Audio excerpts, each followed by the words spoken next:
Olá! O MPTV de hoje vem com muita informação. Iniciamos mostrando como foi a reunião promovida pelo Núcleo das Promotorias de Justiça de Defesa da Mulher Vítima de Violência Doméstica e Familiar no PEVID, que apresentou o projeto do Plano Geral de Atuação PGA aos participantes.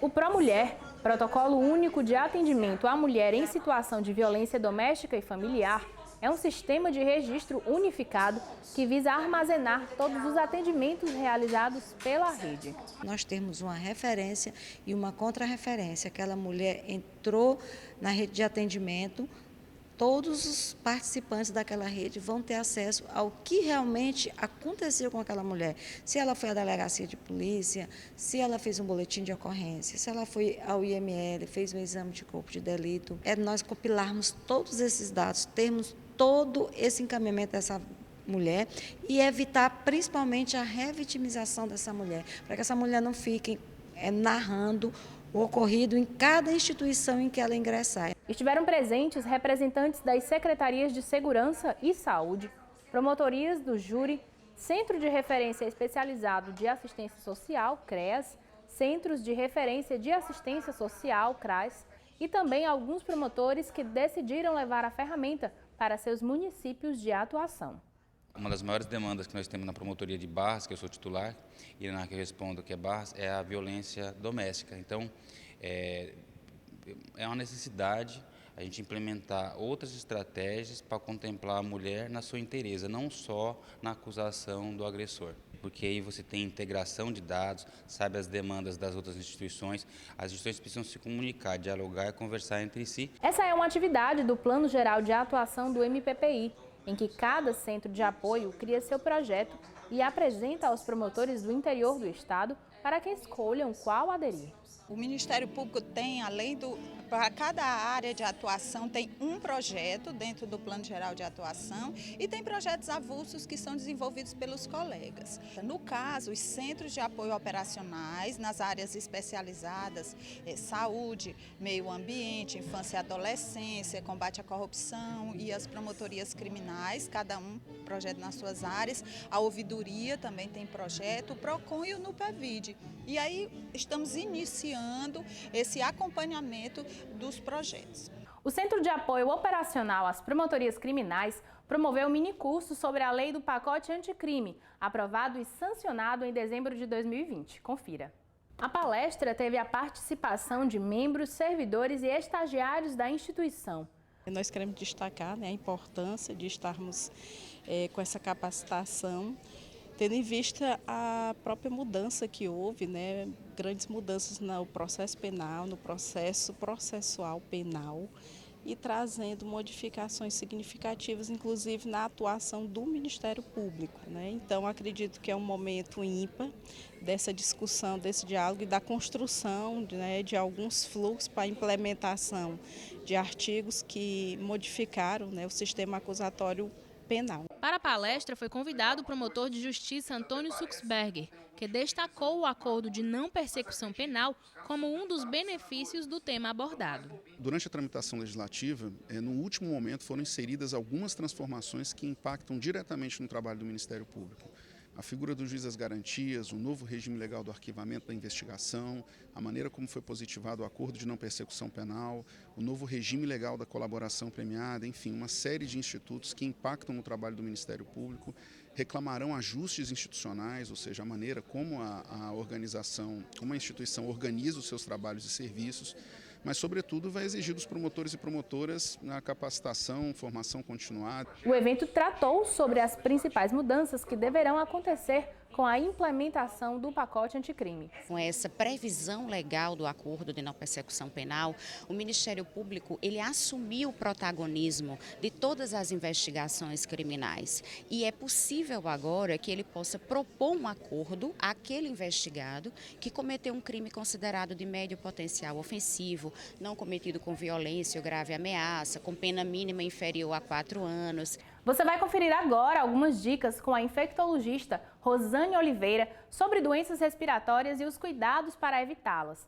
Ela também falou sobre a prevenção ao coronavírus e as preocupações sobre o assunto no Piauí. As doenças respiratórias, de uma forma geral, já são alvo de observação dos mecanismos de vigilância, porque a gente tem vários tipos de vírus e alguns com potencial de gravidade, como é o vírus influenza. Então, nessa época que termina o período chuvoso, a gente se preocupa que começa a onda de gripes, né, o vírus influenza.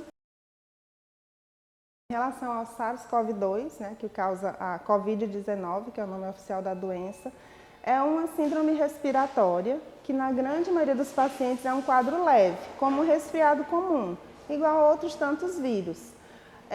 O particular nesse vírus é que a gente tem, mais uma vez, uma virose que foi transmitida de animal para o homem e que conseguiu uma mutação que permite transmissão homem a homem, né, de ser humano para ser humano. Então, a nossa preocupação é sempre, com um vírus novo, que a gente ainda não tem uma medicação específica, em caso de pacientes que evoluam de forma grave, a gente não poder oferecer um tratamento curativo. O grupo que mostra ser de maior risco são os idosos. Então, pacientes, pessoas acima de 60, acima de 80 anos, especialmente, são aquele grupo que demonstra ter um maior risco. E sempre vai ser risco pessoas que têm histórico de doença respiratória como asma, né? Quem tem doença pulmonar crônica porque fuma. Se você não tiver uma emergência nessa viagem, pode ser um momento de repensar em estar adiando. Se você está retornando de viagem, tenha a consciência de que nas próximas 2 semanas você deve se autovigiar. Em tendo sintomas, procurar assistência de saúde e orientações para evitar a disseminação. Até o momento, os casos que foram investigados laboratorialmente, nenhum foi positivo para o coronavírus, né? Continua todo o sistema de saúde em alerta, né? Em vigilância. Então, é manter alerta, mas sem pânico, né? Esses cuidados, reforçando, não são para prevenir coronavírus, são para prevenir doenças respiratórias de uma forma geral. Então, se eu tenho sintomas respiratórios, possivelmente causados por uma virose, é uma criança pequena, eu não levo essa criança para a escola para não disseminar para outras crianças. É um adulto, o ideal, estando com sintomas de gripe, é não ir para o trabalho, porque a gente sabe que esse vírus, ao tocar superfícies, a gente deixa esse vírus, outra pessoa toca essas superfícies e acaba se contaminando. Então, a gente fricciona a frente das mãos, o dorso, uma mão vai no dorso da outra mão. Esse movimento aqui, onde a gente limpa essas dobrinhas da mão. O polegar, que ele acabou não sendo higienizado nesses movimentos. As unhas. E, por fim, o punho. Em alusão ao Dia Internacional da Mulher, o Comitê de Saúde e Qualidade de Vida no Trabalho, o SQVT, realizou uma série de atividades para homenagear aquelas que compõem a instituição. As comemorações iniciaram com um curso sobre defesa pessoal. A mulher, até pela própria constituição física, muitas vezes não tem a força e a técnica necessárias para enfrentar uma situação de combate. O minicurso contou com a parte teórica e prática, ensinando técnicas de defesa pessoal para as participantes. É um momento de bastante aprendizado e interação entre as mulheres do MP. Também foi oferecido um curso de mecânica básica com informações importantes sobre o funcionamento dos veículos. Hoje em dia as mulheres estão dominando a empresa, estão dominando o mercado de trabalho e elas estão se empoderando, vamos dizer assim, e o carro é uma ferramenta que as mulheres estão procurando entender um pouco mais nas questões das manutenções, nas questões de segurança. Dentro das políticas institucionais do Ministério Público do Estado do Piauí, na matéria de gestão de pessoas, traz essa valorização das pessoas e hoje, assim, lembrar das mulheres, né? Então, trazer também, socializar, acolher. Eu acho um evento muito importante, um curso bem essencial, ainda mais nesse mundo que as mulheres são cada vez mais independentes e precisam dessa independência.